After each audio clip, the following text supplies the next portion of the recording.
Hasil seleksi pegawai pemerintah dengan perjanjian kerja atau P3K di lingkungan Kanwil Kementerian Agama Provinsi Bengkulu tahap pertama, yang sebelumnya diikuti 1085 diumumkan 31 Desember lalu. Hasilnya sebanyak 1080 peserta dinyatakan lolos, kemudian 2 peserta tidak lolos dan 3 peserta tidak hadir pada saat seleksi. Disampaikan Kepala Bidang Tata Usaha Kanwil Kemenag Provinsi Bengkulu Aja Malus, untuk saat ini peserta yang dinyatakan lolos sedang menyelesaikan persiapan pengisian daftar riwayat hidup atau DRH. Terdiri dari SKCK, surat kesehatan dan sebagainya hingga 31 Januari ini. Sedangkan untuk tahap 2 pendaftaran secara nasional akan berakhir pada 7 Januari ini. Di lingkungan Kementerian Agama diikuti 2 kategori. Pertama, kategori honorer dialih dayakan terdiri dari cleaning service, satpam, dan sopir.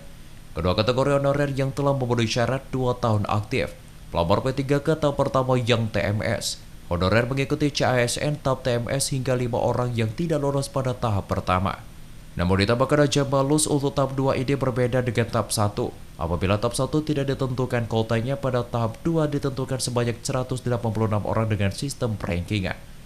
Melewati proses seleksi yang sama yakni seleksi kompetensi teknis atau SKT dan seleksi kompetensi teknis tambahan atau SKTT.